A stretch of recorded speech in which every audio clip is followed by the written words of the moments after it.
Esto es La Entrevista con Raúl Valladares. Sigamos conectados con doble navegación en tu plan postpago.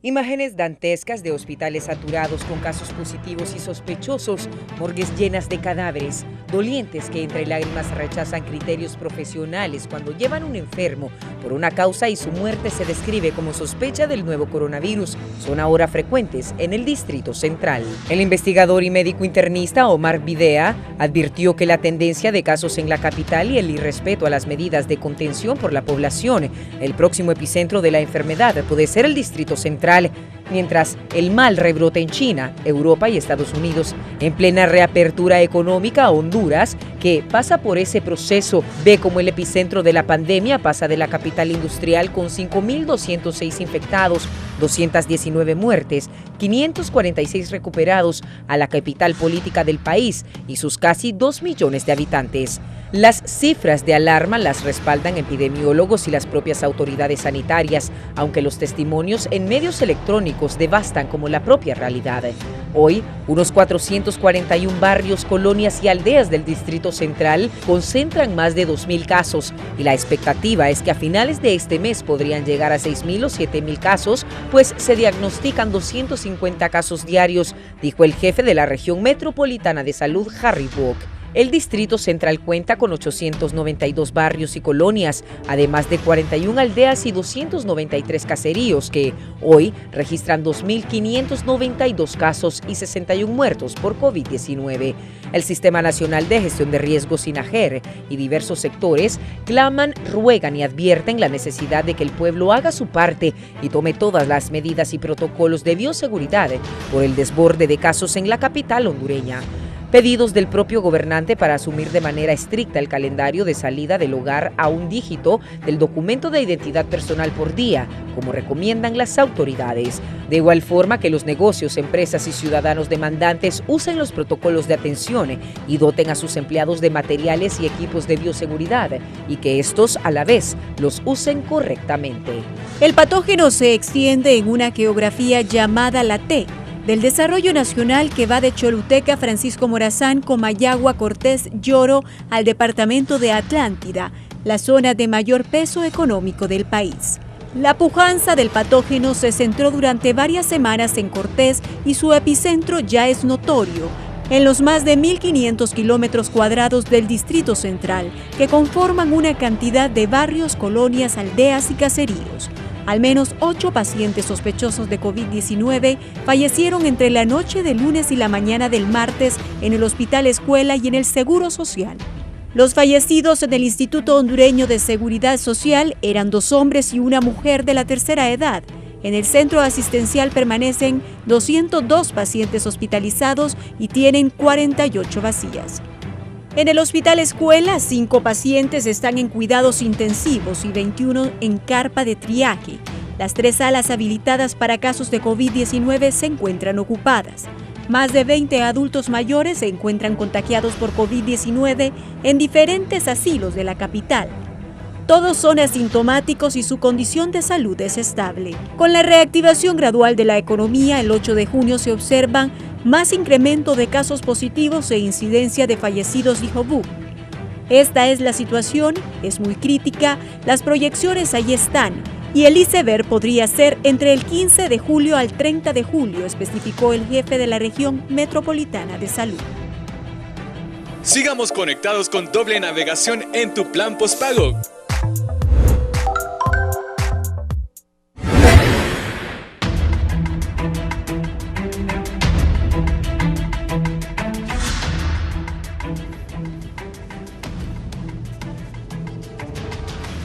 Bien, buenos días. 17 de junio, lamentablemente el COVID sigue avanzando en Honduras, sigue cobrando muertes. Ayer vi una imagen que transmitía uno de nuestros compañeras. Estaba en el Hospital Escuela y se miraba aquel montón de bolsas negras con hondureños ahí muertos, producto del COVID. Hace poco Herwin Díaz reportaba un señor de 70 años que entiendo no lo recibieron el Seguro Social de San Pedro, ese fue el reporte, buscó irse a otro hospital, ni llegó al hospital el hombre y murió por COVID. Hoy tengo a uno que ha sobrevivido al COVID, que enfrentó al COVID. Recuerdo que un día lo llamé y estaba en su residencia en Valle de Ángeles y me dijo, como somos amigos, muy amigos, Maje me dice, ahí como hablamos los hondureños, Maje, tengo una gran fiebre, creo que tengo COVID. Tengo que ir a hacer el examen y estaba prendido en fiebre. Antes de ponerme los casos para recordarles, mire, si usted viene aquí en Francisco Morazán, cuídese, cuidémonos. Ayer a mí me dolía el cuerpo, me dolían las piernas y los brazos. Y lo primero que piensa uno era COVID. Pues fui y me tomé unas pastillas y yo me acuesto tarde y me levanto temprano. De repente era cansancio porque me tomé las pastillas y ya como a las 8 de la noche me sentí mejor, me tomé otra pastilla y hoy amanecí bien, gracias a Dios. Pero es la realidad y uno lo primero que piensa es COVID. Pero este cambio de clima trae dengue. Aquí unas mujeres tenían un gran escándalo porque Arlon Oseguera, que es de mercadeo, un día apareció que estaba con gripe y entonces las mujeres de aquí estaban, ay, que Arlon tiene COVID, que no sé qué, que no sé cuánto, porque así es uno. El tal Arlon, les dije yo estuve platicando con él el viernes, cada quien con su mascarilla, ese puede tener gripe, les dije. Y dicho y hecho, aquí un montón de alarmistas ya estaban diciendo que el hombre tenía COVID, pero les dije yo tiene gripe. Y me dijo César, ¿y vos cómo sabes que tiene gripe? Porque yo platico con él todos los días y no lo vi ahí como que estaba jodido por el COVID. Pero son cosas con este cambio de clima que vienen esas enfermedades. También está el dengue, ¿verdad? Y el dengue mata también. Bueno, vamos al COVID. Aquí, déjame ahí que le voy a dar lectura a vos. Francisco Morazán, 248 casos ayer. 87 en Cortés. Ya aquí Francisco Morazán se va a convertir en el epicentro de la pandemia. A lo largo de estos meses ha sido Cortés, pero ya va a ser Francisco Morazán. 248 casos ayer. Temprano venía escuchando en la radio a la ministra de Salud que dicen que ayer en el Hato, ayer transmitimos responsablemente cuando iniciaron esa brigada en el Hato de médicos que fueron a tocar las casas para medir si la gente tiene o no COVID. Nosotros cubrimos lo primero y luego nos retiramos. Eso hizo la gente de Canal 11. Pues dicen que hay 118 casos, o sea, al ir al Hato, solo al ir al Hato, ahí escuché y ella no lo negó, que son 118 casos que al ir a buscarlos al Hato en medio, que es una colonia muy populosa aquí en Tegucigalpa, que detectaron 118 casos. Solo en el Hato. Bueno, aquí Francisco Morazán, 248, Cortés 87, ya van 32 en Islas de la Bahía, que andaban diciendo que iban a reaperturar y de nuevo fiesta en Islas de la Bahía, cálmense. Choluteca 32, estos 2 días he visto a Nilda reportando muertos, enfermos. Lloro 30, Intibucá 13, Copán 7, Ocotepeque 6, La Paz 5, El Paraíso, Colón y La Empira 3, Santa Bárbara 2, Comayagua y Atlántida 1. Ya están los taxistas trabajando en Comayagua. Bueno, así están las cosas. Uno en Comayagua y Atlántida. 9.656.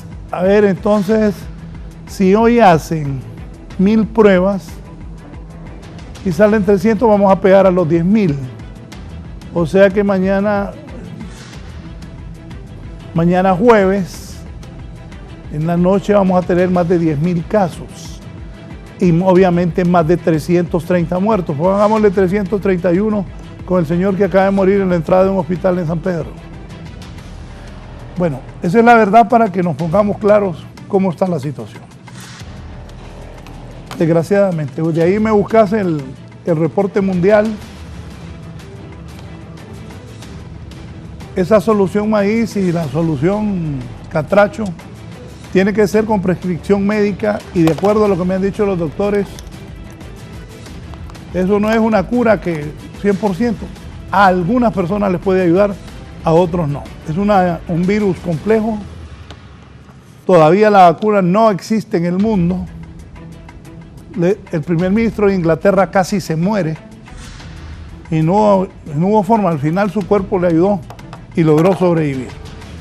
Voy a saludar a el doctor Carlos Aguilar, es neumólogo, trabaja en el Hospital del Tórax y a Carlos le dio COVID. Doctor, bienvenido. Muy buenos días, licenciado Raúl Valladares, a mi colega que, aunque no lo has anunciado, aquí lo estoy viendo en el recuadro, y por supuesto a todas las personas que siguen este importantísimo espacio televisivo.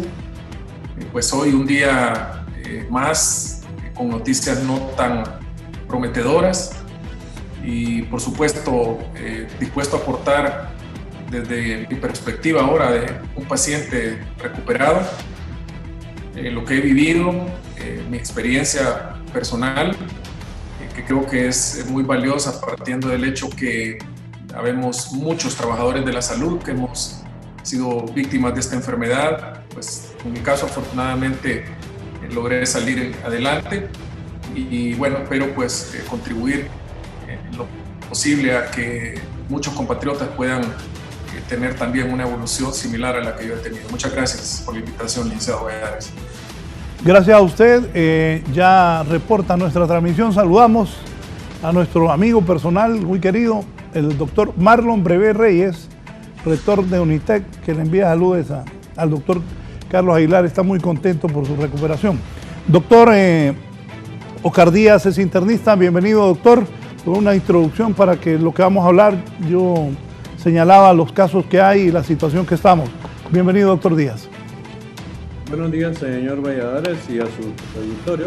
Carlos Aguilar, un placer verlo recuperado, así como cada uno de los pacientes de la geografía que están recuperando. Muy preocupados porque este problema es muy serio. Sí, bien, vamos a iniciar. Aquí ya tienen el debate si Juan Orlando tiene o no tiene COVID. Así vamos en Honduras. Ayer vi como 300 memes en contra, unos a favor, así es Honduras. Yo sí creo que Juan Orlando tiene COVID, porque como él ve tanta gente, el otro día lo vi con unos militares, y aquí con estos dos médicos con especialistas, yo soy periodista, también platiqué con mi amigo Mario Rivera, ayer lo decía, y una quitada de la mascarilla cerca de una persona que estaba infectada lo llevó a Chano al borde de la muerte. Y que me corrijan los dos médicos que tengo invitados hoy. Entiendo que no hay cura en el mundo, que esta solución maíz y solución catracha, que ha sido inventada por hondureños, esa es la palabra, ellos la inventaron, eso no existía, puede ayudar a unos, pero a otros no. Tiene que ser con prescripción médica, porque si no, puede afectar a alguien que tenga otro tipo de problemas que no sea el COVID. Doctor Aguilar, inicialmente, y le voy a preguntar, doctor, ¿y qué hizo usted cuando sintió los dolores? ¿Qué tomó? ¿Cómo hizo para curarse? Háblenos un poco de eso y luego que el doctor Díaz nos haga un análisis de cómo ve él lo que está pasando hasta hoy, 17 de junio, y qué está por venir en el país. Doctor Aguilar. Cuando comencé con los síntomas y empecé con una fiebre elevada, muy elevada, recuerdo que cuando llegué a la emergencia del hospital, la colega que me atendió me dijo: Carlos, tiene 39 grados de temperatura, una fiebre muy elevada. Y insisto en este detalle porque la fiebre es uno de los síntomas que la mayor parte de los pacientes la presentan, aunque no todos. Ya hemos tenido casos de pacientes que nos han reportado que han salido COVID positivo y que refieren nunca haber tenido fiebre, pero es un síntoma muy frecuente.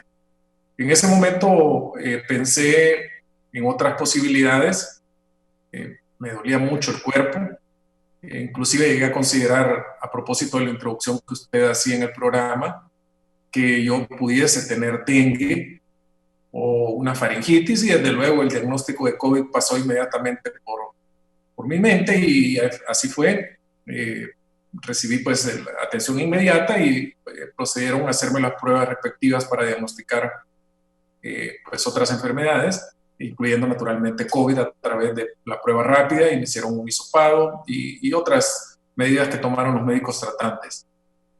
Muchas personas, muchísimas, licenciado Valladares, me han preguntado exactamente qué tomé. Y pues he tomado la decisión de no expresar con detalle, porque lo que yo he visto es que las personas, y es lógico, fruto de la desesperación de una enfermedad que no tiene cura, que no se ha encontrado todavía absolutamente ningún medicamento que pueda curar la enfermedad, no quiero dar ese detalle porque tengo el temor que puede tomarse como una receta generalizada. Y tal como usted lo decía en la introducción, cada caso es diferente. No es lo mismo una persona de su edad, alguien como usted que tiene 60 años y otras enfermedades asociadas, alguien más joven como, no sé, cualquier otra persona de 20, 30 años que no tenga enfermedades asociadas, y por eso no puedo dar ese detalle específico. Lo que sí puedo decirle es que no tomé maíz como tal, con ese protocolo que, como usted bien lo decía, muchos colegas lo han estado impulsando. Creo que por los testimonios hay muchas personas que aparentemente se han beneficiado, otras no, y estamos en esa fase de estudio en todo el mundo, tratando de encontrar los medicamentos o el medicamento que funcionen de manera apropiada y que puedan darle esa respuesta que el mundo entero anda buscando. Sí, voy con el doctor Oscar Díaz, pero el doctor Carlos Aguilar es un ejemplo. Él es una persona de la tercera edad que ha logrado superar eso, y mucha gente cree que gente de tercera edad le da el COVID y se muere. El doctor Aguilar, que por cierto hace ejercicio, está delgado, pues se fortaleció. También Carlos se puso una vacuna de vitamina C para el sistema inmunológico, y entiendo yo que le ayudó mucho, porque mostrando de que una persona de la tercera edad como el doctor Carlos Aguilar puede salir adelante. Así que cuídense, y Carlos es un ejemplo. Doctor, dígame, doctor Oscar Díaz, ¿qué analiza usted? ¿Cómo está la situación en el país? Decía la ministra que en el Hospital Escuela no hay cupos, que están enviando a que quedan pocos cupos, pero ayer tuve a la jefa del tórax diciendo que también está colapsado. Y es triste lo que voy a decir. Cuando venía escuchando a la ministra pensaba, cuando hay desocupación es que se murió el que estaba en la cama. Eso está pasando también, no lo podemos ocultar. O sea, cuando ya hay desocupación es que se han muerto algunos que estaban en la cama, o en otros casos se recuperaron. Pero que sea el doctor Oscar Díaz que nos analice hasta hoy cómo está la situación y cómo visualiza el futuro de esto. Buenos días. Bueno, en el país hay dos escenarios desde el punto de vista epidemiológico. Uno, lo que ha ocurrido en la zona metropolitana del Valle de Sula, donde fuimos, digamos, fuertemente golpeados con la epidemia desde su inicio, y donde el comportamiento actual muestra todavía una curva no controlada de casos, con mucha diseminación comunitaria, y eso hace que el sistema de salud acá en esta región haya estado presionado durante prácticamente los últimos 3 meses con mucha ocupación hospitalaria. El resto del país, afortunadamente, había tenido, digamos, un comportamiento más lento, diríamos, en cuanto a la explosión de casos. Sin embargo, en las últimas semanas este proceso se ha acelerado, principalmente en la ciudad capital, lo cual está haciendo que en aquella región se esté experimentando algo similar a lo que nosotros vimos hace unos 2 meses y medio atrás. En resumen, la tendencia de la enfermedad en el país claramente va a seguir siendo ascendente hasta que se alcance un nivel de inmunidad en la población lo suficiente como para bloquear la transmisión. Y eso no va a ocurrir tan rápido. Probablemente vamos a seguir teniendo problemas en el transcurso de lo que resta de este año.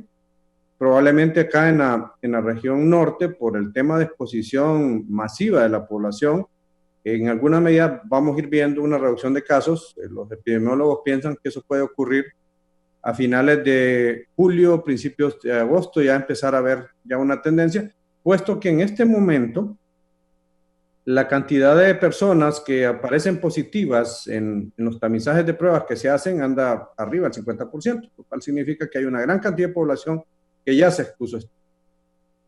Entonces, la situación, como le comentaba en su introducción, es preocupante. Es preocupante porque estamos llegando a ese punto donde el sistema de salud nuestro, que claramente todos sabemos que ha sido precario y está sometido pues a una presión tremenda, y pues estamos tratando de sobrellevar esa ola de casos para tratar de reducir lo más que se pueda ese número de muertes.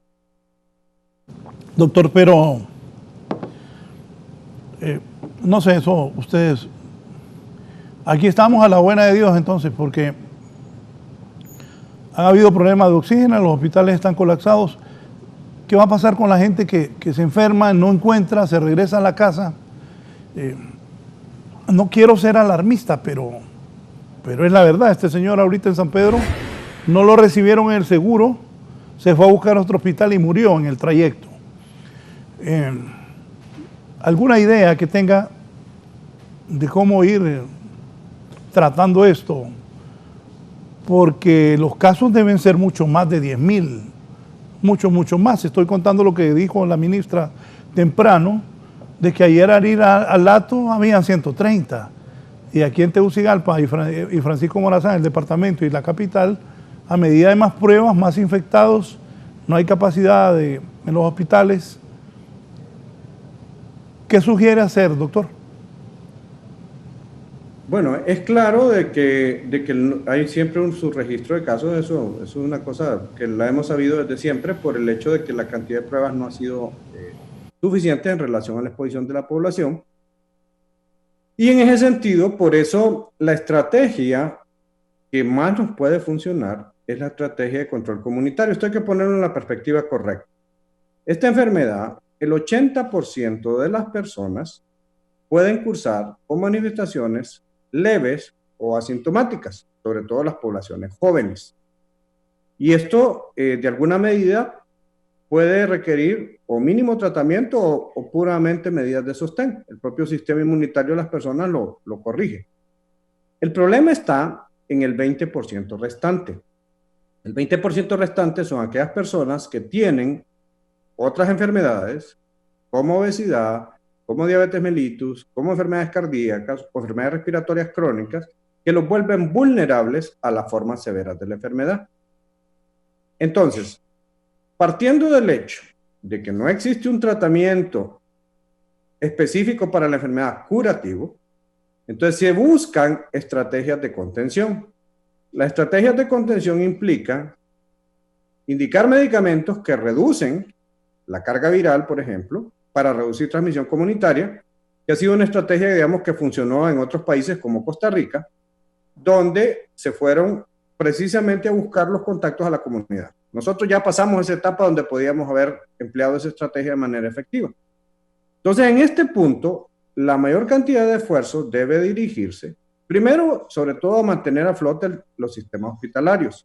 Yo quiero señalarle que a pesar de 3 meses de epidemia en la zona norte del país, hasta el día de hoy, no ha habido un colapso total del sistema. O sea, siempre ha habido disponibilidad de camas.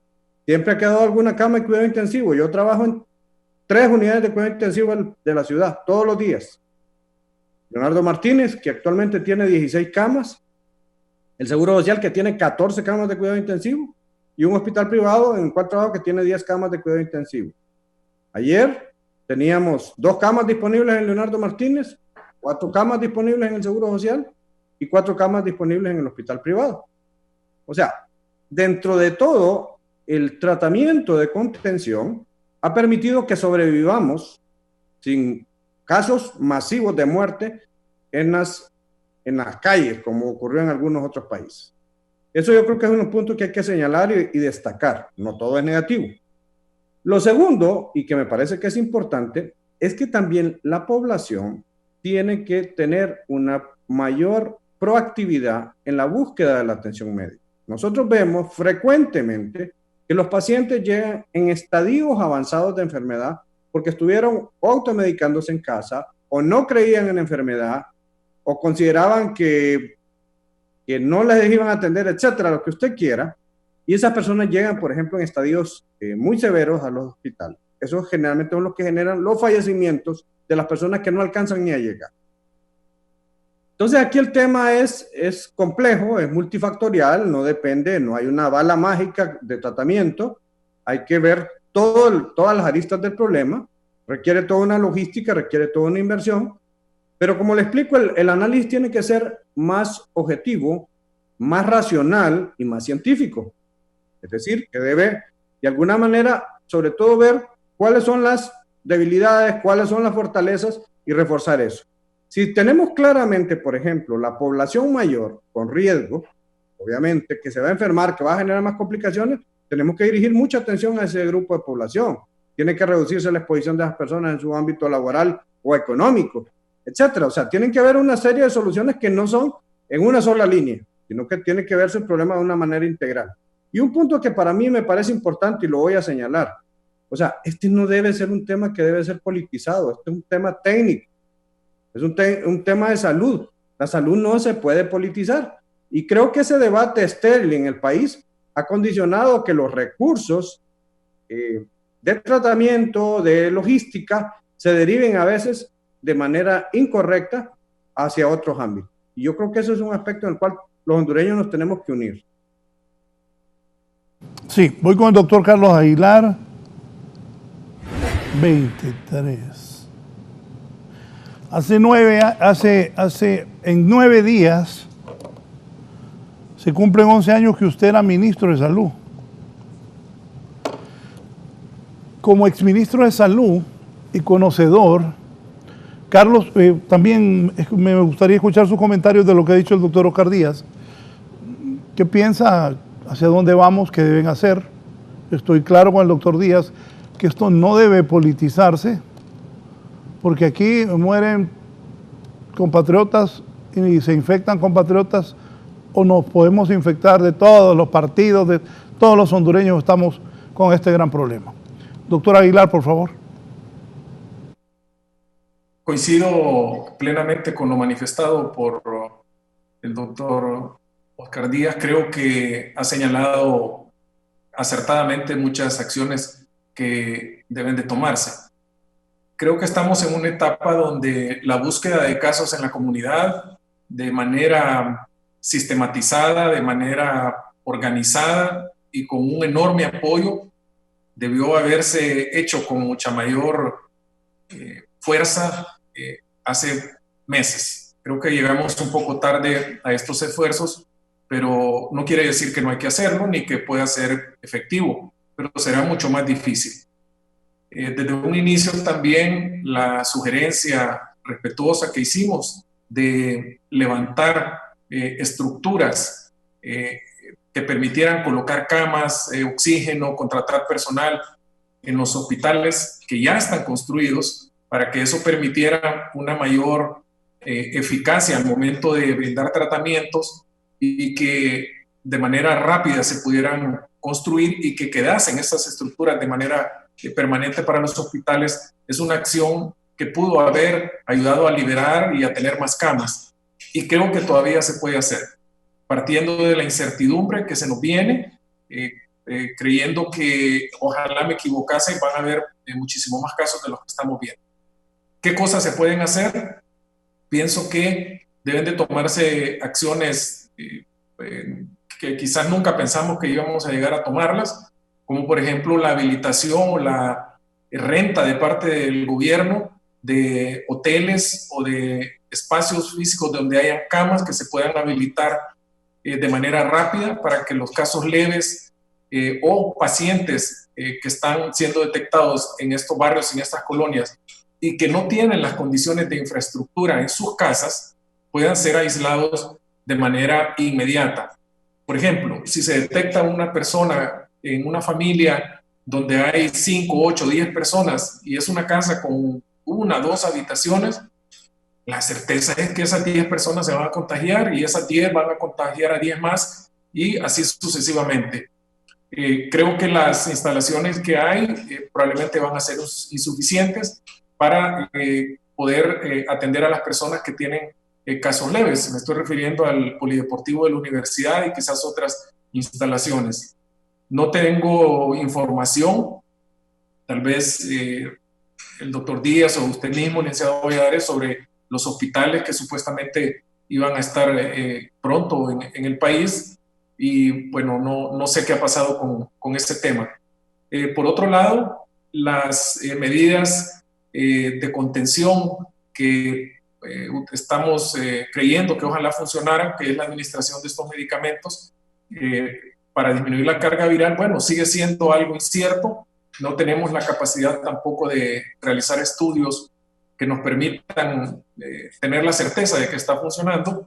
Sin embargo, creo que a estas alturas estamos muy, digamos, no tenemos muchas opciones para poder tener otras actividades que en este momento ya de la epidemia puedan rebasar la capacidad.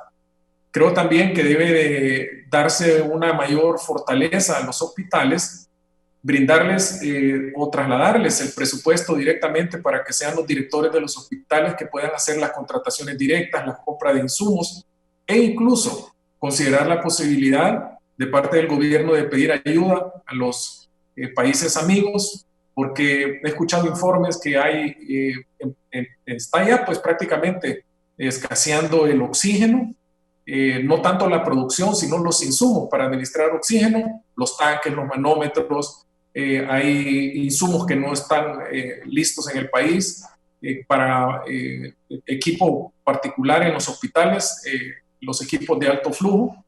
El doctor Díaz pues sabrá a lo que me refiero, y para el público pues son insumos que van conectados a la red normal de oxígeno, que son pues accesorios muy, muy especializados. Ya empiezan a escasear, no hay en muchas tiendas que venden equipos médicos.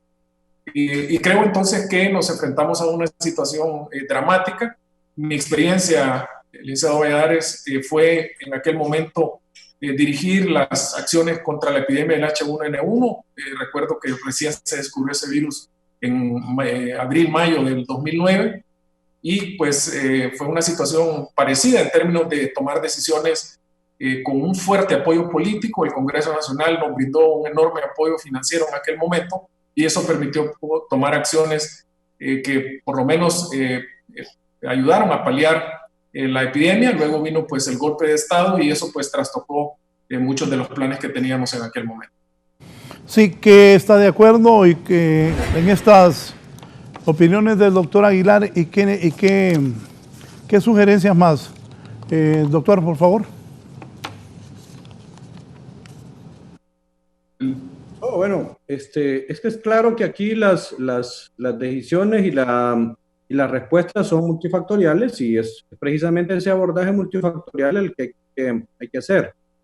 Es muy importante tener claro de que el escenario principal, digamos, de colapso hospitalario está condicionado sobre todo por la ocupación de camas por los pacientes que tienen estancias largas, y uno de los esfuerzos de tratamiento o de investigación debe ser precisamente a tratar de reducir los tiempos de estancia en hospital.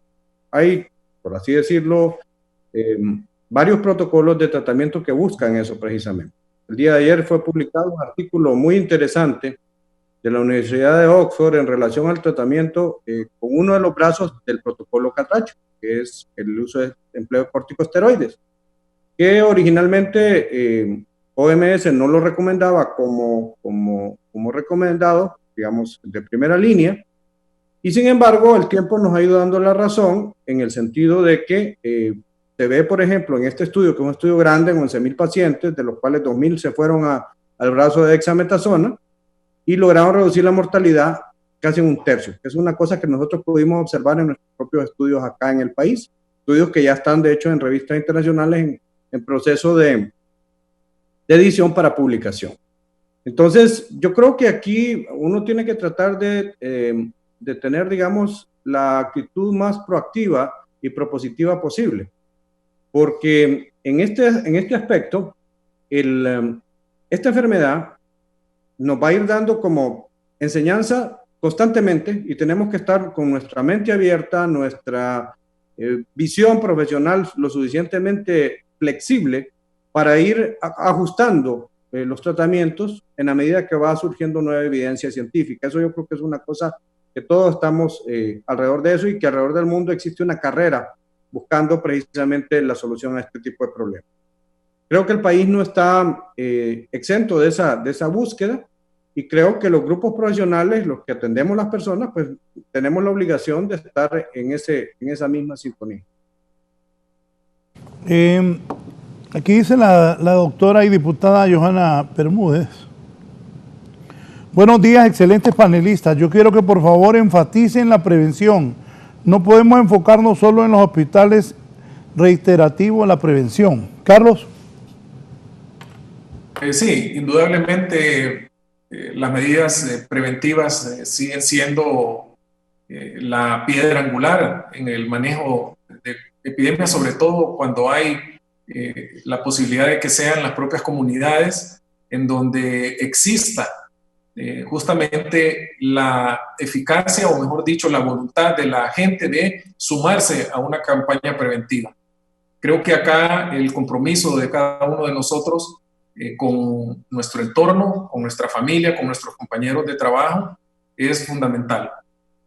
Un ejemplo que lo he escuchado con frecuencia de cómo la gente se ha contagiado, por ejemplo, un grupo de trabajadores en un banco, por ejemplo, o en un supermercado, en su hora de almuerzo, llegan al espacio que tienen destinado para almorzar, 4 o 5 personas en una mesa, y para comer se quitan el cubrebocas.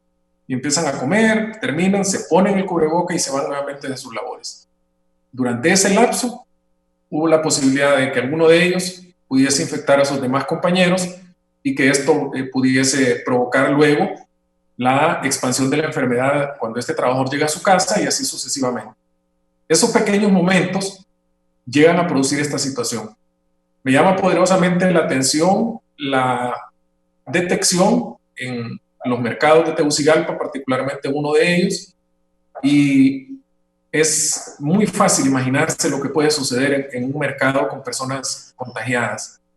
La posibilidad de expansión es gigantesca. De hecho, en China, fue en Wuhan, en un mercado en esa ciudad donde comenzó a expandirse de manera muy, muy rápida este virus, y estoy seguro que eso debe estar sucediendo en la capital.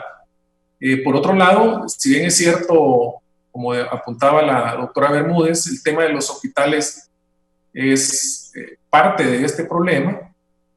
En mi caso y en el caso de mi colega en San Pedro Sula, estamos enfocados en lo que nos toca realizar, que es atender a los pacientes, salvar las vidas de la gente que llega a los hospitales, y coincido también con el doctor Díaz que el tratamiento, nosotros estamos totalmente abiertos a lo que la comunidad científica nacional e internacional está aportando.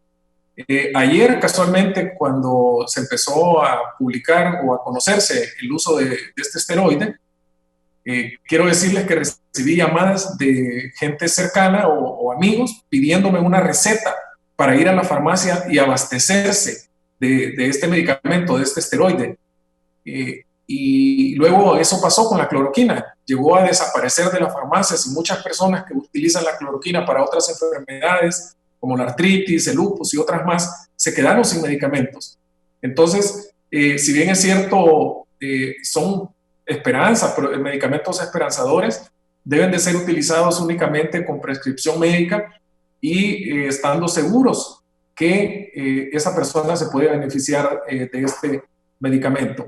Creo que nos enfrentamos, reitero, a un enorme reto de trabajo comunitario y creo que aquí la acción o la participación de la población, como se ha venido insistiendo desde hace varios meses, es crucial para lograr detener la propagación y evitar que ese 20% de personas lleguen a los hospitales y que un pequeño porcentaje pues amerita una unidad de cuidados críticos donde la mortalidad es muchísimo más elevada. Dice el doctor Brevé, el rector, preguntarles qué opinan de hacer más pruebas, porque algunos empresarios dicen que con tanta lentitud para procesar las pruebas ya no tiene sentido, que mejor se intensifique la búsqueda de los sintomáticos en los mercados y casas, barrios o colonias con brotes y que a ellos se les dé maíz en su casa.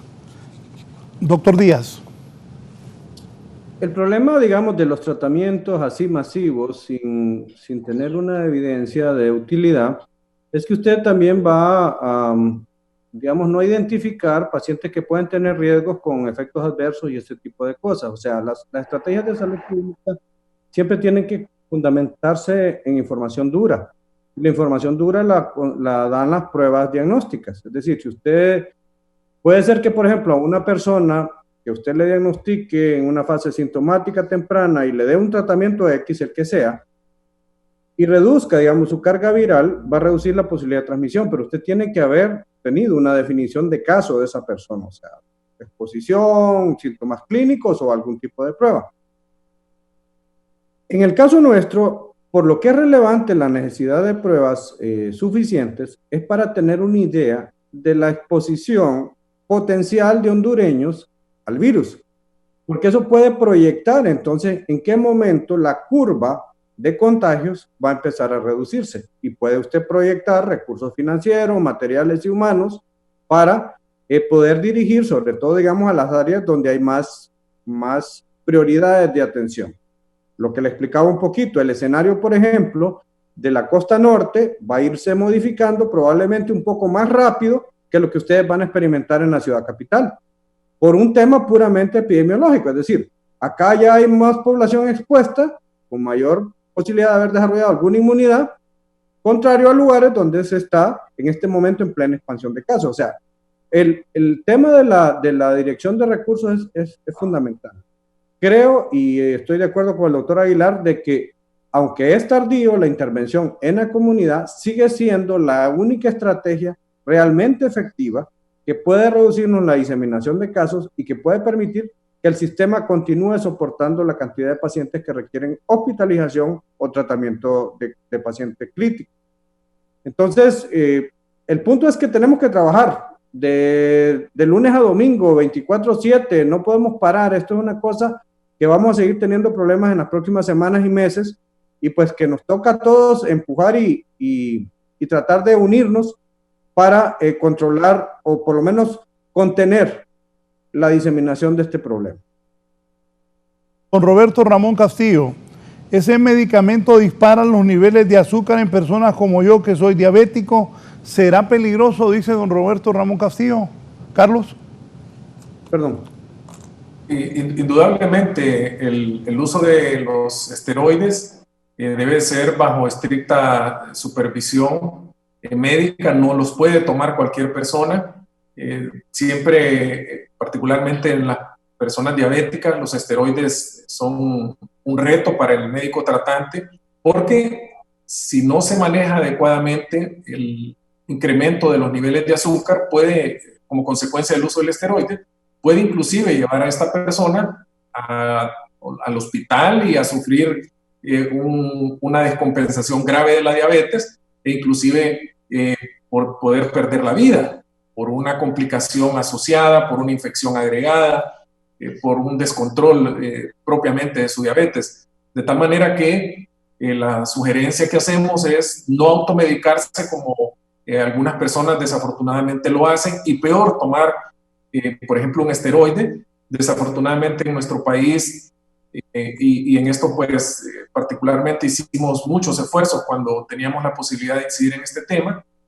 Uno va a la farmacia, cualquier persona, y le venden prácticamente cualquier cosa. Es Es una cosa a veces increíble que no existe en muchísimos países del mundo, donde para adquirir un medicamento de esta naturaleza usted necesita una prescripción médica por el enorme riesgo que puede existir en usar estos medicamentos. El uso de antibióticos, por ejemplo, aquí prácticamente es de libre compra, y esto pues ha traído graves problemas también para el manejo de muchas infecciones que se vuelven luego resistentes a muchos antibióticos. Así que mucho cuidado con estos productos, y es mejor asesorarse por un profesional de la salud antes de decidir tomar uno de ellos.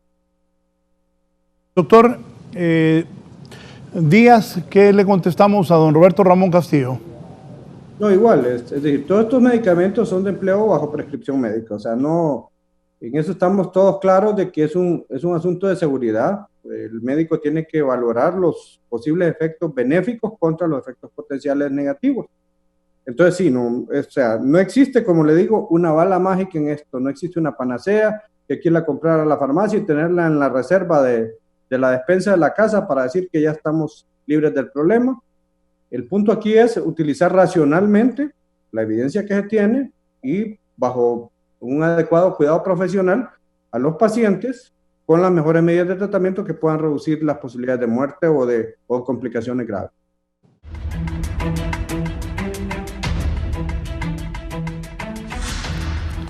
Bien, voy a ir con René Amaya. Ayer comenzaron a hacer brigadas que van a los barrios y colonias. Comenzaron en El Hato, 115, solo ayer 115 personas al parecer presentaban positivo el COVID-19. Eso lo escuché en la mañana en la radio a la propia ministra de Salud. Voy con mi compañero René Amaya. René está con los agentes de las brigadas. René, adelante, por favor. Bien, buenos días, Raúl. Efectivamente, con el doctor Gustavo Mejía Riedel, él es el jefe de la brigada que comanda toda la zona aquí del Hato de en Medio, pero también se van a trasladar el mismo día de hoy hacia otras zonas de aquí de la ciudad capital. ¿Cuántas personas lograron atender ayer, doctor, y cómo está recibiendo la población estos tratamientos? Buenos días a todas las personas que nos ven a través de la televisión y las redes sociales. Buenos días también ahí en el estudio. Efectivamente, por instrucciones del presidente Juan Orlando Hernández, iniciamos ayer con el programa de Brigadas Médicas COVID. Las brigadas tienen como finalidad poder identificar en las colonias de mayor incidencia por positivos de COVID a las personas que puedan estar sospechosas por esta enfermedad y poderles entregar su tratamiento maíz, con la finalidad de que estas personas no se complican y tengan que ir a los hospitales. El día de ayer pudimos visitar la zona 1, 2 y 3 de la colonia Hato en Medio, donde trabajamos en 300 casas o visitamos 300 casas. En esas 300 casas nosotros pudimos identificar a 137 sospechosos por COVID, a los cuales, previa una evaluación médica, se les entregó su tratamiento. Bien. Ahora, ¿está colaborando la gente? Efectivamente, en un 80-90% de las casas que nosotros estuvimos, nos abrieron la puerta, nos dieron la oportunidad de poder evaluarles, de llenar una pequeña encuesta que estamos trabajando a través de internet y nuestros celulares, y la gente pues fue muy receptiva. Creo que estamos comprendiendo que si no trabajamos en equipo, ellos dándonos la información real y nosotros haciendo nuestro trabajo, no vamos a acabar con esta pandemia. Así que nos sentimos muy satisfechos del apoyo que tuvimos aquí en la colonia Hato en Medio y esperamos que el día de hoy sea igual. ¿Dónde se desplazan el día de hoy, doctor? El día de hoy vamos a estar trabajando en la colonia Hato en Medio, siempre en el sector 4, 5 y 6. Mañana pretendemos finalizar con el sector 7, 8, 9 y 10 y posteriormente el día viernes ya iniciar en la colonia Kennedy. ¿Por qué el Hato en Medio? Por información que nos ha dado la Unidad de Vigilancia Epidemiológica de la Secretaría de Salud, estamos buscando las colonias de mayor incidencia en el Distrito Central y estamos trabajando en el Hato en Medio porque ha sido una de las colonias con más casos positivos. ¿Cuál es el trabajo? Muchos dicen, bueno, están haciendo la prueba de hisopado, la prueba rápida, o ¿cuál es el trabajo en sí de esta brigada? Bueno, las brigadas, los equipos de brigada están conformadas por un médico, un policía, un miembro del ejército, un miembro de Copeco y un guía de familia. El guía de familia, un día previo, nos ayuda a buscar dentro de la colonia qué personas pudieran tener síntomas que nos hagan pensar que las personas están sospechosas por COVID. Posteriormente nosotros nos acercamos hasta la casa de cada una de estas personas, de cada una de estas familias, hacemos un interrogatorio médico, tomamos algunos signos y luego tomamos la decisión de dejarle sí o no el medicamento maíz a la población. Repitamos, ¿cuántas personas visitaron ayer y cuántas salieron positivas? Visitamos 300 familias, 300 casas el día de ayer y encontramos 137 personas sospechosas. ¿Y qué es lo que le entregan a estas personas? A las personas les entregamos el tratamiento maíz. El tratamiento maíz es un tratamiento que ayuda a bajar la virulencia de la enfermedad. Eso indica que evita que las personas se complican y tengan que llegar a los hospitales. Lo más importante y lo que estamos tratando con estas brigadas es que las personas no tengan que llegar a los hospitales. Doctor, hay algo también que muchos médicos dicen, bueno, que antes de hacerse, de entregar este maíz a las personas, previo a eso hay que... Bueno, sí, vamos a ponerle entonces aquí uno de los audífonos al doctor para que le pueda escuchar al licenciado Raúl Valladares y le pueda hacer la consulta. Aquí le escucha, Raúl. Bueno, la verdad, René, que ya se la estabas haciendo vos. Aquí un médico me dice que le pregunte, por favor, al doctor Riedel, que si están dando maíz aún sin saber si son positivos de COVID. Y eso que René, ahí estabas haciendo la pregunta tú, René, que entiendo tiene que tener una prescripción médica para ese medicamento maíz y catracho, doctor Riedel. Hola, buenos días, licenciado. Efectivamente, pues está haciendo una revisión médica a todas las personas que visitamos en los hogares de la colonia Taen Medio. Es una colonia donde hay alta incidencia o mayor número de casos positivos por COVID. Y si encontramos personas que presentan síntomas como pérdida del sentido del gusto, pérdida del sentido del olfato, dolor de cabeza, fiebre, dolor de garganta, dificultad respiratoria, identificamos que es una persona que probablemente esté positiva por COVID. Y mientras la persona se realiza la prueba, lo que nosotros deseamos es que pueda empezar su tratamiento maíz para que no se complique y tenga que llegar al hospital. Ahora, ¿no es muy peligroso, doctor, cometer un error bajo estos tipos de prescripciones que se están haciendo? Bueno, recuerde que las personas que están integrando la brigada son médicos, es el médico el que hace la evaluación en casa por casa, es el médico que hace la evaluación médica y debido a esta evaluación médica el resultado es que el médico decida, según el criterio médico, si se entrega o no el tratamiento. Ahora, pero de repente podrían ser síntomas de dengue o podrían ser síntomas de otro tipo de enfermedad que se podría asemejar a lo del COVID y le estén dando un medicamento que no sea para ese tratamiento. Bueno, mire, nosotros estamos trabajando con un instrumento muy completo, preparado por personas expertas en este tema que han estado trabajando durante toda la pandemia y hemos sido capacitados en ese tema también. Estamos muy conscientes de que también en este momento existe una epidemia por dengue, así que estamos trabajando en hacer la correcta diferenciación para poder hacer entrega del tratamiento. ¿Qué zonas van a visitar hoy, doctor, entregando este tratamiento? Vamos a trabajar el día de hoy en la zona 4, 5 y 6 del Hato de en Medio. ¿Y cuántas brigadas son las que andan ahorita a nivel de la capital? Ahorita actualmente estamos trabajando con equipos de 25 brigadas, o sea 25 equipos de brigada, y vamos a seguir cubriendo las zonas de mayor incidencia epidemiológica de casos positivos en el Distrito Central. ¿Y ya tienen identificadas cuáles son estas colonias, cuáles son estos barrios o lugares, zonas de la capital donde están los niveles de contagio altísimos? Así es, nosotros estamos recibiendo la información de la Unidad de Vigilancia Epidemiológica de la Secretaría de Salud. Ellos son los que nos indican en qué colonias están apareciendo mayor número de casos y son estas colonias las que vamos a estar visitando. Para finalizar, ¿dónde encuentran el mayor riesgo? ¿En qué tipo de en edades, entre qué edades de las personas, doctor? Bueno, se ha visto en Honduras que el mayor número de casos está entre personas entre los 18 y 50 años. Sin embargo, también tenemos casos de personas que tienen enfermedades concomitantes o que son mayores de 60 años. ¿Este tratamiento no se lo están dando a la mujer embarazada? No, se le puede entregar a la mujer embarazada algunos de los medicamentos según su periodo en el embarazo. Nada más. Usan otro tipo de tratamiento más especial. Así es. Doctor, yo le agradezco. Muchas gracias. Entonces, al doctor Carlos... René, una última. René, una última. ¿Están trasladando a personas a centros de aislamiento? René, que si están trasladando personas a centros de aislamiento, doctor Riedel. La consulta es, doctor Riedel, es que si están trasladando, si estas personas que ustedes encuentran con síntomas las están trasladando a centros de aislamiento. No, lo que estamos haciendo, a una vez entregarle el tratamiento, si la persona no está complicada, le dejamos que siga el tratamiento en su casa, pero si es una persona que está con complicaciones, se le traslada o se le hace el primer traslado, en este caso hoy, a la Clipper del Hato. Pero de momento no han mandado ninguna. De momento encontramos el día de ayer una persona que estaba complicada, con dificultad respiratoria, desaturando abajo de 90, así que hicimos el llamado al 911 y con ayuda de la policía pudimos trasladar a la persona rápidamente a la Clipper del Hato. ¿Qué tipo de tratamiento es el que le hacen a cada una de estas, para finalizar? Aparte para entrar el medicamento, le ponen le miden temperatura. Correcto. Hacemos una evaluación médica, signos vitales, una anamnesis para poder conocer si necesitan o no el tratamiento. Bien, muchas gracias, doctor. Muchas gracias al doctor Gustavo Mejía Riedel. Raúl, este es el trabajo que están realizando, que comenzaron a partir de ayer a nivel de barrios y colonias de aquí de la ciudad capital.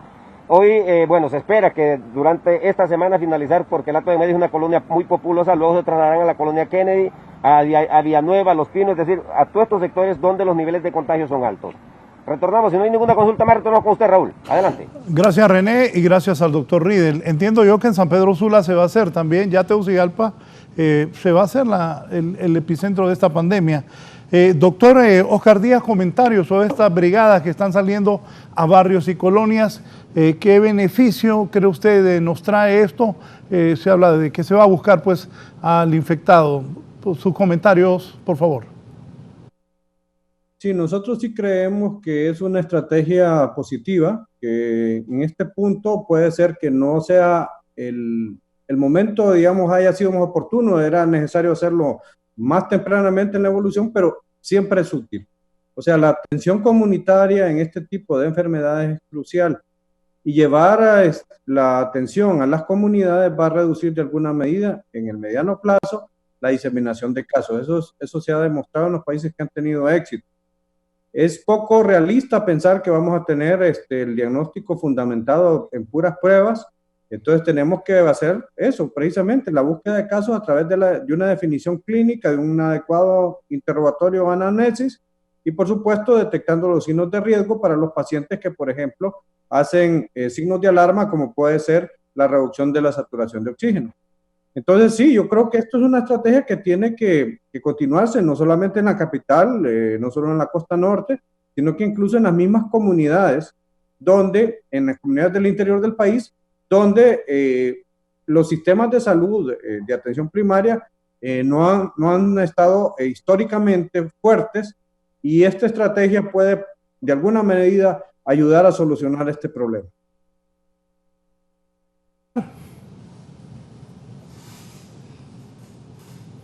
Carlos.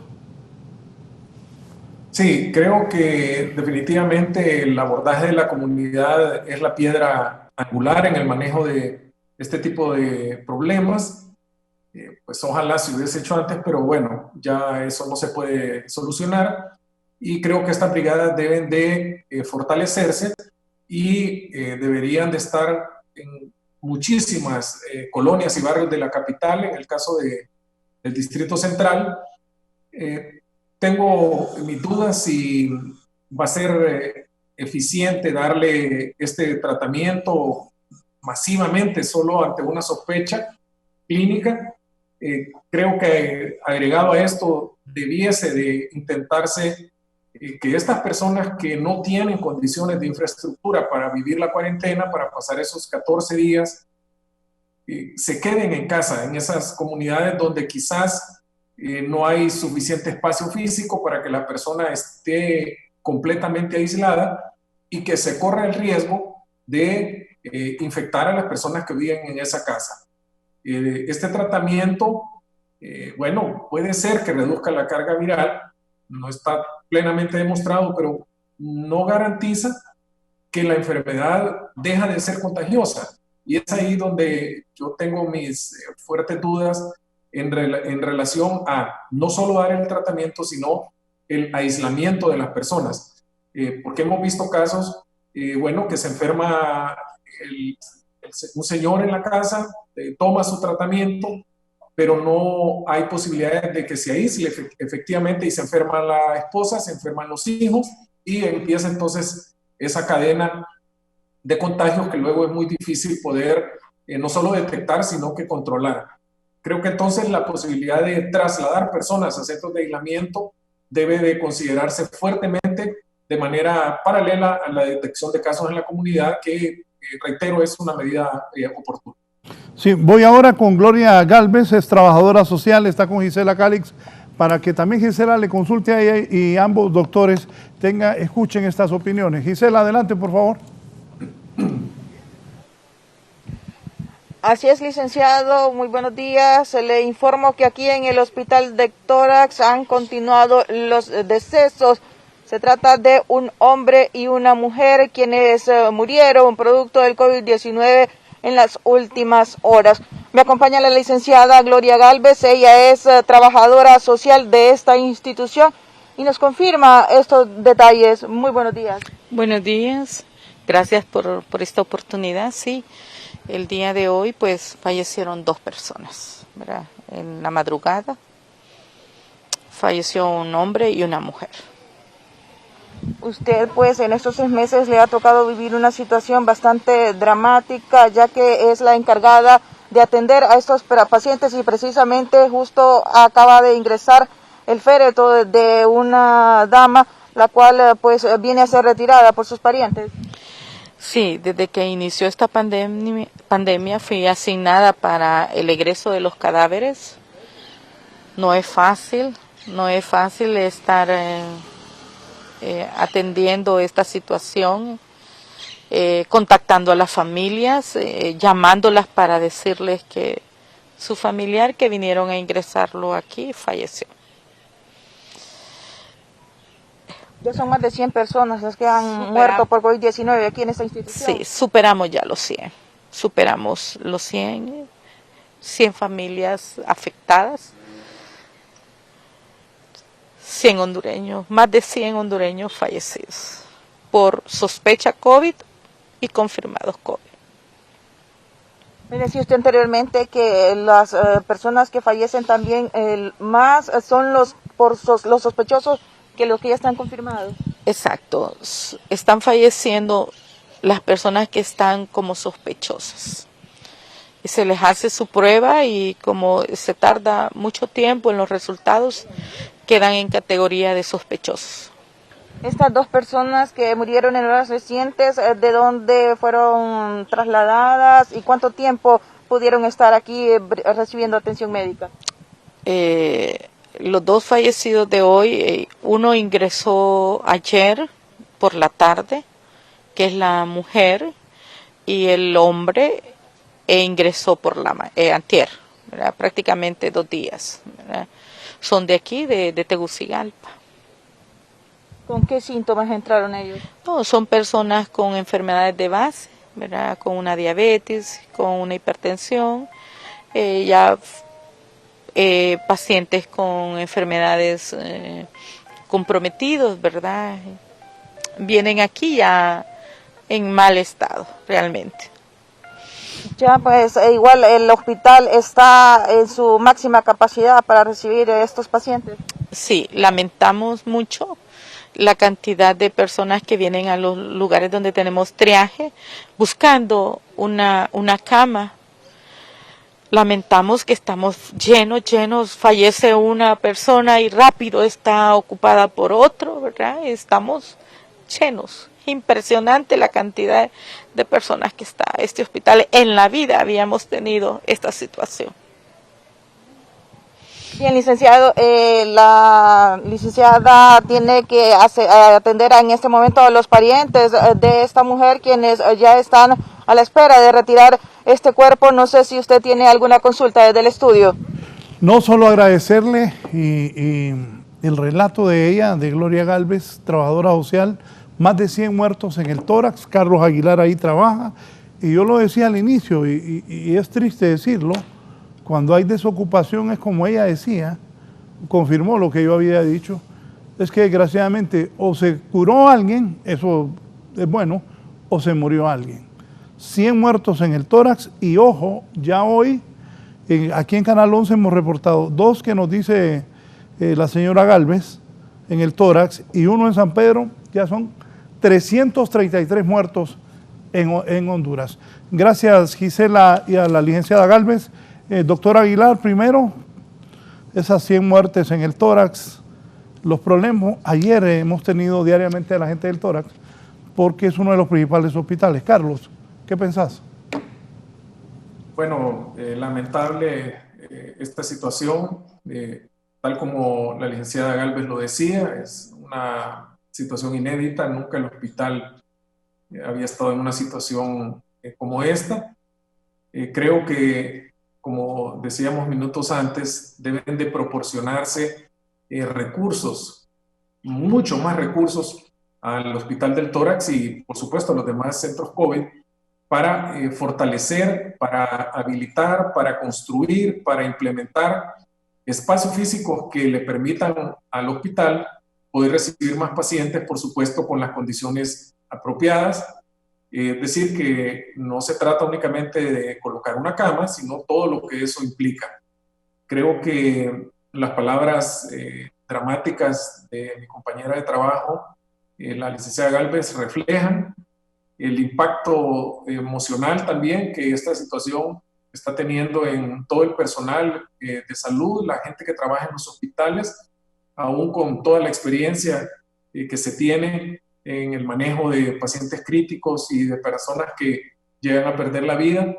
Es una situación realmente que afecta enormemente la sensibilidad de los trabajadores de la salud, a quienes aprovecho para enviar mi saludo y mi reconocimiento solidario por ese enorme trabajo que están haciendo y animarlos que aún en estas condiciones en las que se está trabajando, mantengamos ese espíritu de servicio y de entrega como estoy seguro que lo están haciendo. Y es una situación realmente triste. Ojalá con las medidas que se están tomando, con la participación de la comunidad, con el apoyo de las autoridades del gobierno, el aporte de la comunidad científica, esta situación se pueda empezar a revertir lo más pronto posible. Sí, doctor Díaz, ¿qué piensa, doctor Oscar Díaz? Sí, no, el relato de la licenciada es una versión realista del problema, es lo que está ocurriendo en toda la red de salud del país y que ha ocurrido en muchos países del mundo.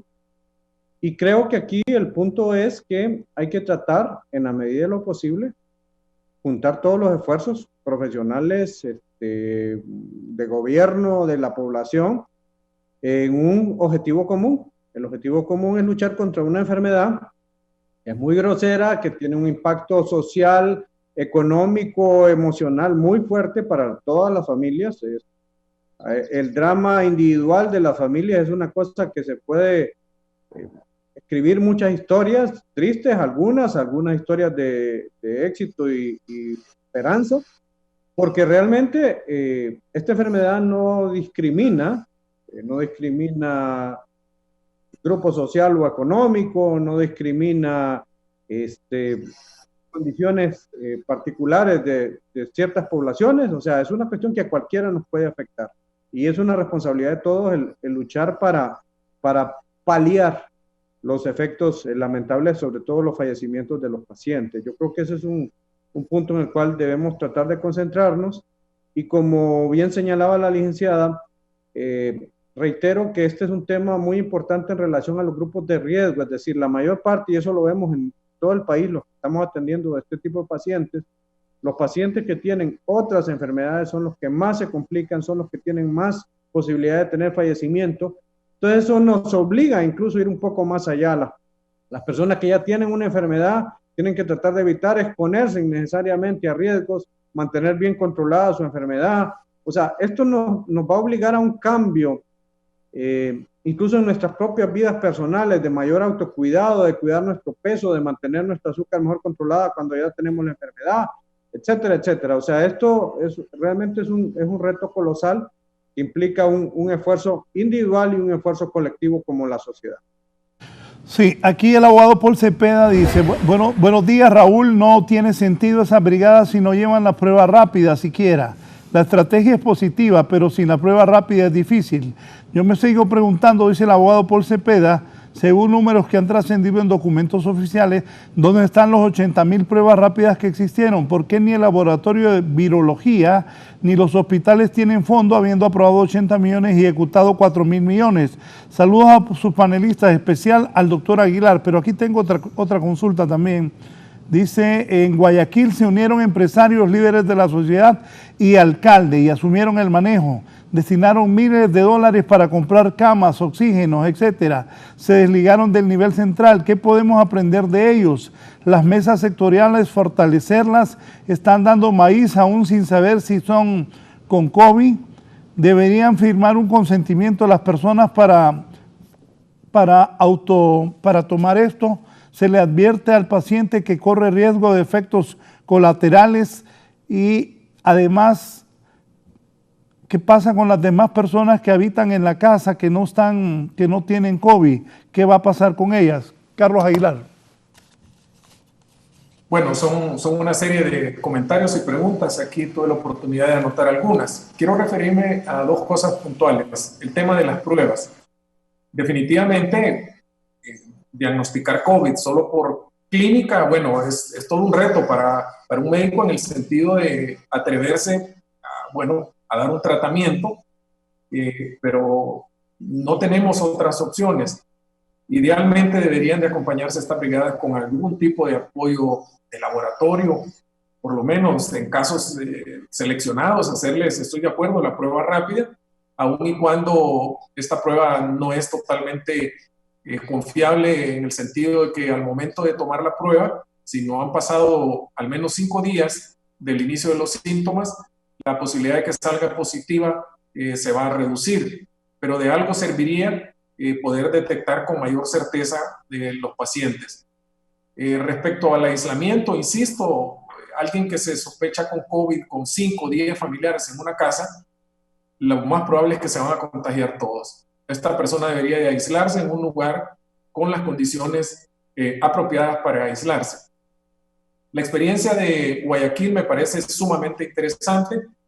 Si bien es cierto, el Distrito Central no está descentralizado los servicios de salud, pienso que las autoridades municipales deberían tener un papel más protagónico. Esto ha sido criticado en muchos espacios de discusión en la ciudad capital, una ciudad de casi 1,5 millones, 2 millones de habitantes. El papel de sus autoridades, de sus líderes, no ha sido quizás el que debió haber ocurrido. Y enlazo este comentario con el tema de las mesas sectoriales. También ha habido mucha crítica por la falta de apertura a participación en estas mesas de otros sectores con conocimientos técnicos que pudiesen aportar aún más decisiones tan trascendentales como, por ejemplo, la reactivación de la economía, el propio manejo de salud, el propio manejo técnico de la epidemia. Creo que deberían de considerar la posibilidad de incorporar otros sectores. Y finalmente referirme al tema de la participación de los empresarios, de la comunidad médica, en el caso del Distrito Central. Creo que sería importantísimo en este momento que hubiese un espacio de discusión y de aporte, no solo en términos financieros, que por supuesto sería crucial, como hicieron en Guayaquil, donde, tal como usted lo mencionaba y de acuerdo a las noticias que hemos leído, tomaron la decisión de afrontar y pensar que esta enfermedad nos puede afectar a todos, no solo a las personas que tal vez viven en áreas postergadas, sino a cualquier persona. Y decidieron entonces invertir, colocar recursos a favor de la comunidad, adquiriendo equipo, insumos y otras, inclusive instalaciones físicas que garantizaran la atención de toda la comunidad. Creo que esa experiencia del Ecuador y de otros países podría ser muy valiosa en este momento que está viviendo el país y particularmente la zona central de Honduras. Sí, doctor Díaz, por favor, ¿qué piensa usted de esto? Mire, yo quiero aclarar algo porque la población se confunde un poco con este tema de las pruebas rápidas. La prueba rápida no es una prueba diagnóstica, es una prueba de tamizaje.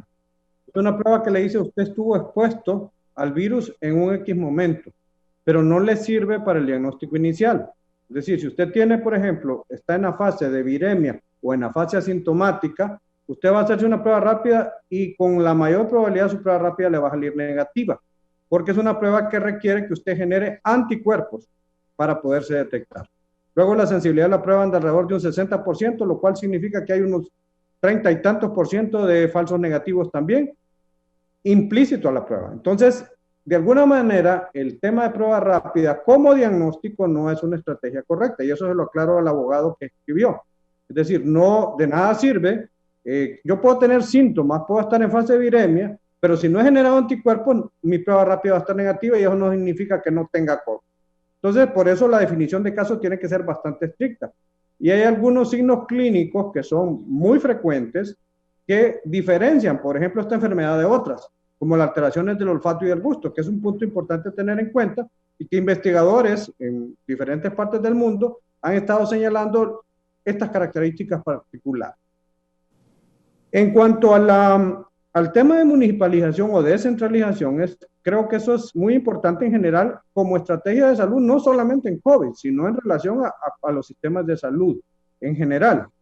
O sea, los países que tienen sistemas de salud más robustos se fundamentan principalmente en dos estrategias. Uno, la seguridad social universal, que sería lo más inteligente para un país como el nuestro, donde todos aportamos, donde todos hacemos auditoría de los recursos y donde se maneja la salud como un bien público y no como un botín político.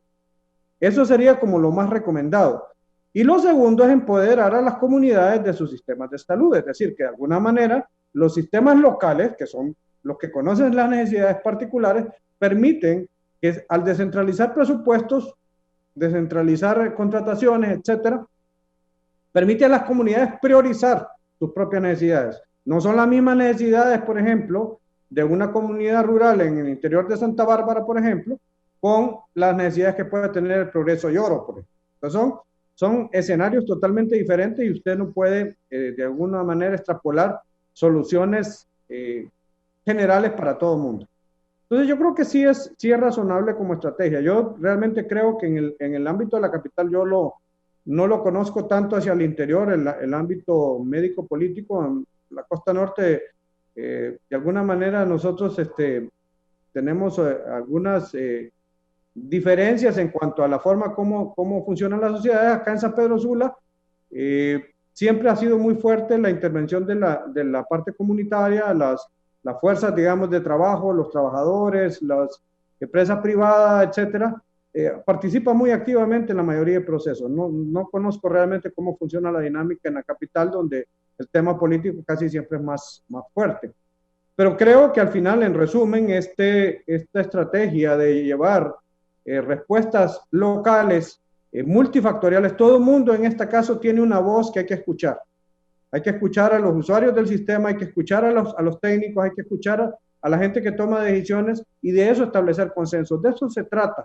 Yo creo que aquí es fundamental eso, que tengamos consensos, que los hondureños nos pongamos de acuerdo en objetivos comunes para resolver un problema que es común para todos. Muy bien. Tengo unas preguntas. Carlos, la situación actual en la capital, la gente también, mucha gente sigue saliendo. La gente tiene que ir a trabajar. Ahora, sobre ambos, para los dos doctores, la reapertura económica, la semana pasada fue un 20%, hoy es un 40%, pero hay más pruebas y ya vamos a llegar a los 10.000 y 11.000 casos. ¿Qué piensa de esa reapertura, doctor Aguilar? Creo que la reactivación económica en un país como el nuestro, con una economía sumamente frágil, un país que depende en un porcentaje considerable de las remesas de Estados Unidos, de nuestros compatriotas que están allá, un país que exporta poco, un país que no puede generar suficientes bienes y servicios como para tener una balanza de pagos, un déficit fiscal apropiado, tiene pocas opciones para permanecer o no confinado durante mucho tiempo, y la evidencia en las calles de Tegucigalpa y de muchas ciudades del país, donde vemos ya decenas de personas pidiendo en las calles ayuda para poder comer, es la muestra evidente de lo que una epidemia como esta puede hacer en un país con un sistema de salud, con un sistema de educación y con una economía sumamente frágil.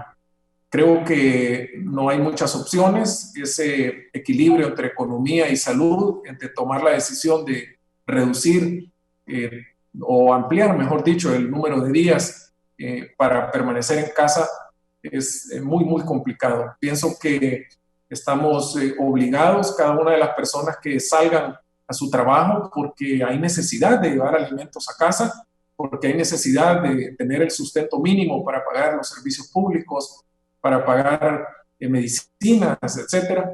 Deberá ser un esfuerzo personalizado. Desafortunadamente, el Estado no tiene capacidad ni tiene, creo yo, herramientas para dar ese tipo de alivio como otros países, y tenemos que asumir, pienso yo, ese riesgo y tener la posibilidad, desde luego, de retroceder en esta reactivación de la economía, si acaso eso fuese una situación realmente imperativa y que nos obligue a tomar este tipo de decisiones. Mi recomendación, repito, para las personas que tienen que salir a trabajar de manera obligatoria es extremar las medidas de cuidado, no quitarse la mascarilla sin estar seguros que no hay nadie cerca, estar muy, muy alertas a ese lavado de manos, a estar usando el gel, a no estar manipulando el cubrebocas y después tocarse la cara. Y esa serie de medidas pueden ayudar a reducir el riesgo de las personas que tienen que salir a trabajar. Doctor Díaz, en San Pedro Sula también se ha reactivado la economía, ahora el 40%, y el Valle de Sula pues es de los más afectados, pero ya aquí Tegucigalpa, repito, ya la tendencia es que va a ser el corazón de la pandemia. En el norte del país esta reactivación, doctor, ¿cómo llevarla? Y ahora es el 40%. Sabemos que la gente ocupa también trabajar para poder llevar comida a la casa, porque si no los despiden, mucha gente está suspendida. Los efectos colaterales de la pandemia son enormes. En San Pedro Sula y en el norte, ahí en ese valle, las maquilas, están las maquilas. ¿Qué piensa de esta reactivación, doctor, y cómo llevarla al lado del peligroso COVID? Mire, aquí habían, digamos, dos escenarios que siempre se analizaron, tanto en los grupos técnicos como en las, digamos, en las recomendaciones de los organismos de las mesas multisectoriales. Y era el asunto, digamos, que usted tiene, por ejemplo, las empresas que están organizadas como el sector maquilador, que pueden cumplir de alguna manera, de manera estricta, los protocolos de bioseguridad, y eso permite de alguna manera que esas actividades económicas puedan reactivarse y que son neurálgicas en el sentido de la actividad económica en la zona. O sea, aquí la pérdida de empleos, si estos procesos de apertura económica no se realizaban, iban a tener incluso un impacto mayor que la propia enfermedad, en el sentido de profundizar la miseria, de profundizar los problemas sociales, sobre todo asociados a la delincuencia o violencia, y por supuesto agravar la situación de salud de las personas por la ausencia de ingresos. El problema principal, digamos, es que hay que tener una responsabilidad en cuanto a la aplicación de medidas. El día de ayer, por ejemplo, una colega suya, licenciado, me mandó una fotografía que fue muy interesante de un autobús de una de las compañías que están trabajando en el sector azucarero, donde el autobús era relevante ver en la fotografía que no todas las personas estaban cumpliendo con las medidas de bioseguridad, es decir, no todos llevaban correctamente su mascarilla, cubrebocas puestos, o el espacio de distanciamiento fuera adecuado. Entonces, esto implica una responsabilidad, es una responsabilidad compartida, tanto de los empresarios como de los trabajadores, en el sentido de que, ok, vamos a trabajar porque necesitamos trabajar, no nos podemos morir de hambre, pero entonces yo como trabajador tengo que ser disciplinado y cumplir con las medidas que se me están indicando. y por otro lado, pues obviamente las empresas tienen que proveer a los trabajadores de los recursos de protección y además de generar los protocolos adecuados para que cumpla. Porque si no, solo es puro papel mojado y al final entonces lo que vamos a tener es diseminación masiva de casos. Yo creo que un punto, digamos, muy relevante y que yo veo con mucha preocupación en relación al tema de reactivación económica es el momento en que se reactive el transporte público. Porque el transporte público en Honduras es, por así decirlo, uno de los sectores más caóticos que hay. Y en ese sentido, el que se cumplan las medidas de bioseguridad en el transporte público es algo que hay que analizar muy bien y que hay que tener claramente cuál va a ser la relación entre los costos de los operadores de este sistema con los usuarios para que esto pueda ser realmente sostenible. Igual pienso de las escuelas, imagínense los niños, ¿quién va a controlar a los niños? Los colegios, los adolescentes peor que pasan ahí piqueándose en las esquinas. Pues sí, es que es la realidad, pues los hipotes adolescentes andan de novios ahí y se andan piqueando y en la universidad es lo mismo. O sea, para mí, este año no deben de volver a clases presenciales.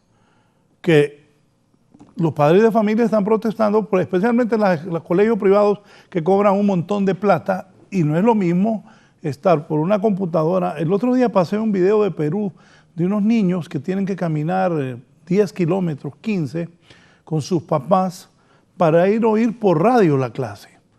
Pero lo pasé porque me enviaron ese video, pero aquí en Honduras es peor la cosa. Mucho peor, más difícil que el Perú. Entonces, esto, ya que el doctor mencionó lo del transporte público, aquí en Tegucigalpa sí yo he visto a Jorge Lanza y varios empresarios que están bien conscientes que esto del transporte público no es así nomás. Y también pienso, doctor, de las escuelas, colegios y universidades, que es, creo que todavía más. Imagínense que en la Universidad Nacional hay 80,000 alumnos. ¿Qué piensa eso del sistema educativo, doctor Díaz? Sí, es indudablemente que aquí incluso esto genera un reto tremendo porque en el sector privado usted, por ejemplo, puede disponer de que los niños tengan acceso a sistemas de educación a distancia por medios electrónicos. Pero ¿qué pasa, por ejemplo, con nuestro sistema público de salud, donde las escuelas están en condiciones muy difíciles, donde por supuesto los padres no pueden adquirir un equipo, una tableta electrónica, una computadora? Entonces, eso profundiza incluso la brecha social. Yo creo que en el corto plazo es claro de que la reapertura de las escuelas y los centros educativos va a ser quizá de los últimos sitios que se puedan habilitar precisamente por el tema de la facilidad de diseminación. Difícilmente puede usted controlar los niños o los adolescentes y esas personas jóvenes, afortunadamente en esta enfermedad no los afecta, digamos, de manera directa, pero sí puede incrementar mucho la diseminación en sus hogares, a sus familiares con riesgos. Pero creo que de alguna manera hay que pensar en soluciones creativas. Yo el otro día leía, por ejemplo, una columna del escritor Julio Escoto que era muy interesante en relación a hacer cambios propositivos sobre otros métodos de educación. Y mencionaba, por ejemplo, él, que cosas que se nos han olvidado a los hondureños, que aquí todavía, por ejemplo, seguimos utilizando la radio o la televisión. Entonces, el escritor Escoto proponía, y me parece a mí muy, muy razonable, o sea, no todo puede ser por internet.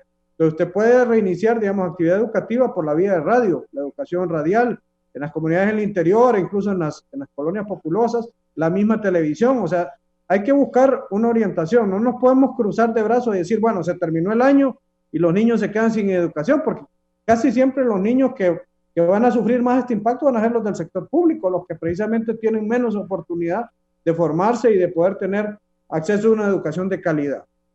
Entonces, yo creo que en este sentido, de nuevo reitero, tenemos que ser proactivos, propositivos, buscar alternativas, pensar fuera de la caja, o sea, en el sentido de que no podemos tener soluciones tradicionales a un problema que es totalmente novedoso y diferente. Quiero agradecerle al doctor Oscar Díaz, ha sido excelente su participación. Quisiera que finalizara recomendándole al pueblo hondureño las pocas cosas que podemos hacer para evitar la pandemia. Ya estamos cerca de los 10,000 casos, con los que reporté hoy, 3 muertos, 1 en San Pedro, 2 en el tórax, aquí en Tegucigalpa. Llegamos a 333 muertos. Doctor, reitero mi agradecimiento por su comparecencia esta mañana desde San Pedro Sula. Le cedo los micrófonos y las cámaras de Canal 11 y Radiovisión Honduras para su mensaje y reflexión y consejos al pueblo hondureño. Bueno, primero muy agradecido por la invitación de compartir ideas y por supuesto siempre las interesantes opiniones del doctor Aguilar. Para nosotros es de mucha retroalimentación escuchar todos los colegas en el país que nos van dando opiniones y que nos permiten también ir haciendo aprendizaje sobre nuestra propia experiencia en esta enfermedad que ya llevamos casi 3 meses.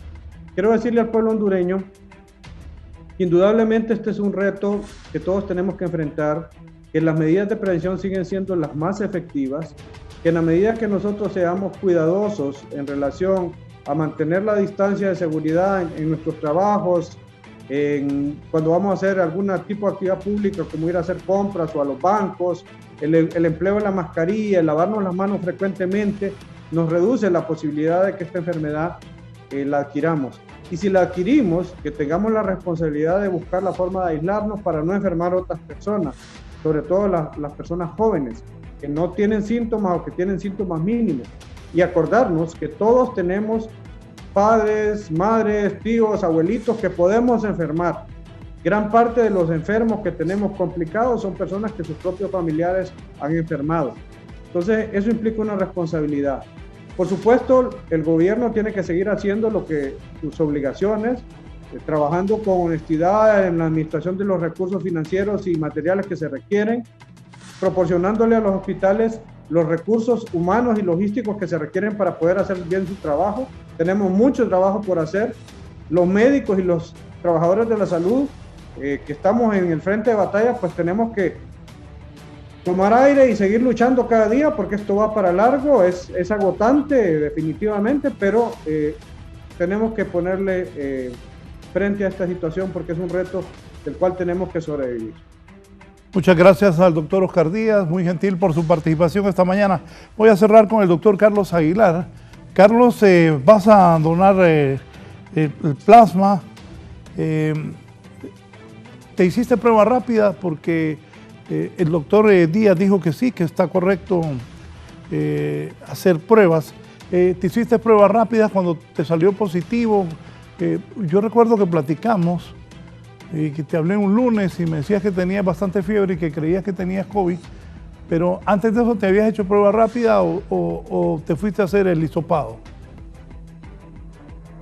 Muchas gracias, Raúl Valladares. También en la recta final del programa saludo con mucho afecto y respeto al doctor Oscar Díaz, a él y a su distinguida familia. Le deseo pues lo mejor, que se cuide mucho, que él está pues también en altísimo riesgo y aprovecho también para saludar a su queridísima Santa Bárbara, que me alegra que la haya traído a colación en esta conversación. Y sí, efectivamente, Raúl, cuando me comenzaron los síntomas me hice la prueba rápida, me salió negativa y el hisopado salió positivo. 15 días después me hice la prueba rápida, el hisopado salió ya negativo y la prueba rápida negativa. Esperando yo que efectivamente más bien iba a salir positiva, porque eso iba a significar, tal como lo expresaba el doctor Díaz, que ya tengo anticuerpos. Ante eso, pues he seguido con las medidas de seguridad. Me he hecho una tercera prueba de hisopado que afortunadamente también salió negativa y eso me permite ya estar en condiciones para donar plasma. He hecho ya los contactos respectivos con la gente de Cruz Roja y en los próximos días pues coordinaré mi visita para donar plasma, aun y cuando su utilización ha también dado resultados controversiales. En algunos países se reportan buenos resultados, en otros no tanto, pero bueno, vamos a proceder a realizar esta donación de plasma para que pueda ser utilizado cuando sea pertinente en algún caso.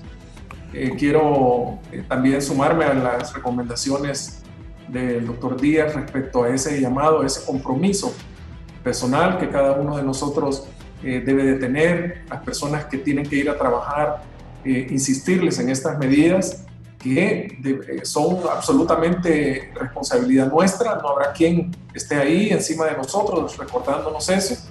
Creo que el transporte público también es uno de los grandes retos, porque si no hay transporte público, ¿cómo la gente, cómo los trabajadores van a llegar a sus lugares de trabajo? ¿Cómo la gente se va a desplazar? Aún veo, sobre todo personal de salud, enfermeras caminando por la calle para llegar a su lugar de trabajo, porque no tienen un vehículo, una moto, alguien que las puede llevar a su trabajo. Y esto pues también va a significar un enorme desafío, cómo implementar el transporte. Y con el tema de la educación estoy muy de acuerdo, deben de tomarse medidas extraordinarias. Claro, estamos en un inicio prácticamente del calendario escolar, por lo menos en los sistemas públicos. Recuerdo que cuando Honduras sufrió los embates del huracán Mitch, se tomaron algunas decisiones en el área de educación y se podrá tener también alguna reflexión sobre este tema en particular. Y bueno, agradecer también la posibilidad de compartir mi experiencia como paciente y también, desde luego, como médico, que me ha tocado seguir atendiendo pacientes. Aprovecho pues para responder algunos comentarios que me han llegado sobre mi reincorporación al hospital. Estoy todavía en los días finales de mi recuperación, estoy pendiente de una reevaluación final para ver si estoy en condiciones o no de volver a trabajar. Hay algunos reportes ahí sobre el riesgo de reinfecciones que estoy valorando, pero estoy con muchos deseos de volver a trabajar y estar nuevamente pues en esa línea de batalla para poder aportar con toda la voluntad y el cariño de siempre a la atención de pacientes y estar al lado de mis compañeros y compañeras en el Instituto Nacional del Tórax, luchando contra este problema que hoy agobia al pueblo hondureño, pero que estoy seguro que vamos a salir adelante, que esta epidemia va a finalizar en algún momento, no sabemos cuándo. Mientras tanto, pues a trabajar juntos, a aportar todo lo que podamos. Todos los sectores de la sociedad hondureña deben de olvidar diferencias, olvidar situaciones que nos han llevado a otras discusiones en otros ámbitos y podernos juntar y trabajar de manera coordinada y con el objetivo común, que es salvar vidas. Muchas gracias al doctor Carlos Aguilar, que ha participado esta mañana. Gracias, Carlos, muy gentil. Al igual al doctor Oscar Díaz, internista ya en San Pedro Sula. Repetime, poneme la tabla ahí. Gracias, Carlos. 9.656 casos. Cuando empezó el programa habían 330 muertos, pero desgraciadamente durante el desarrollo del programa murieron 3 más, uno en San Pedro y 2 en el hospital El Tórax. Este señor en San Pedro no le dieron cupo en el seguro, fue a buscar otro lugar y murió antes de llegar a otro hospital. Gloria Galvez, trabajadora social con Gisela Calix, directamente desde el Tórax, nos informó que en las últimas horas murieron 2 más en el Tórax. O sea, ya sumémosle estos 3 muertos, van 333 muertos en Honduras. Nos acercamos ya a los 10.000 casos hoy. Si hacen 1.000 pruebas, ya tendremos 10.000 casos. Esa es la realidad. Hay que cuidarse, rogarle a Dios que nos proteja, que proteja a todo el país. Tomar las medidas de seguridad y pedirle a Dios que nos ayude. Esa es la realidad con este COVID-19. Nos vamos con la nota internacional de hoy. Quiero informarles, a pesar de la pandemia, las autoridades de la ONU van a elegir los nuevos miembros del Consejo de Seguridad. Siga con Canal 11, cerramos con la nota internacional. La Asamblea General de Naciones Unidas realizará elecciones este miércoles, entre las que se disputan 2 codiciados lugares en el Consejo de Seguridad. Cada año se eligen a 5 nuevos miembros del Consejo, y en esta ocasión Canadá, Irlanda y Noruega se disputan 2 puestos por Occidente, mientras que Kenia y Djibouti compiten por la representación de África.